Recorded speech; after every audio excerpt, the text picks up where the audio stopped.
মই দেখি আছিলোঁ আৰু 2-3 দিনৰ পৰা খুব এছঅ'পি যোৱাকালিও দেখিছোঁ এছঅ'পি কিবা 10 বজাত 11 বজাত মই এজ এ জুবিনৰ বন্ধু থাকি বা জুবিনৰ লগত মিউজিচিয়ান হিচাপে কৈছোঁ জুবিনে জীৱনভৰ যিমান সৃষ্টি কৰিলে সদায় ৰাতিহে কৰিলে। জুবিনে নিজে কয় মই ৰাতিৰ মানুহ, মই দিনৰ মানুহ নহয়, মই দিনত শুই থাকোঁ, গোটা দিনত নাহিব। জুবিনৰ সৃষ্টিবোৰ ৰাতি হয়। তেওঁ গান বনাইছে বা লিখিছে বা সুৰ কৰিছে এনিথিং, চিনেমা কাম কৰে ৰাতি কৰে। মই ভাবোঁ তাতে টাইমিং থাকিব নালাগে। য়েছ, এটা বস্তু মই কওঁ, ডেফিনেটলি মই ক'ম প্ৰশাসনৰ ডেফিনেটলি ৰাইট আছে।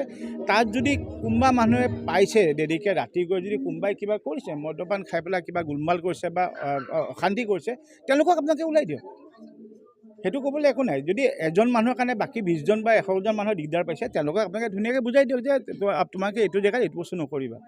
সেইটো চিম্পল কথা ন, তেওঁলোকৰ ল'টো তেওঁলোকৰ হাততে আছে।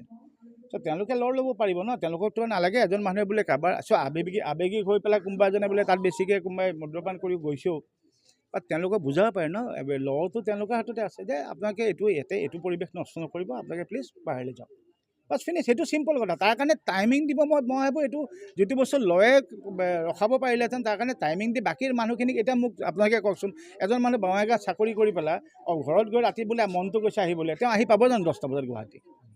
কেতিয়াও আহি নাপায়। ৰাতি যে মানুহে কয় ৰাতি ডেকা ল'ৰা, তুমি ৰাতি আপোনালোকে এবাৰ গৈ চাব 11টা 12টা 1টা বজাত বয়সস্থ মানুহ বয়সস্থ মহিলা তেওঁলোক বহি আছে তাত নাম গায়। অকল ডেকা ল'ৰা যোৱাই নাই নহয়। মই সেইকাৰণে কওঁ এজন দুজনৰ কাৰণে এছঅ'পি কৰিব নালাগে।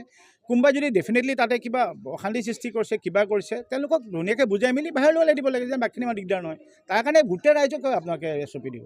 আৰু ৰাতিৰ মানুহক মুকলিকৈ থাকিব দিয়কচোন, তেওঁক আকৌ বাধা বন্ধা কিয় দিছে?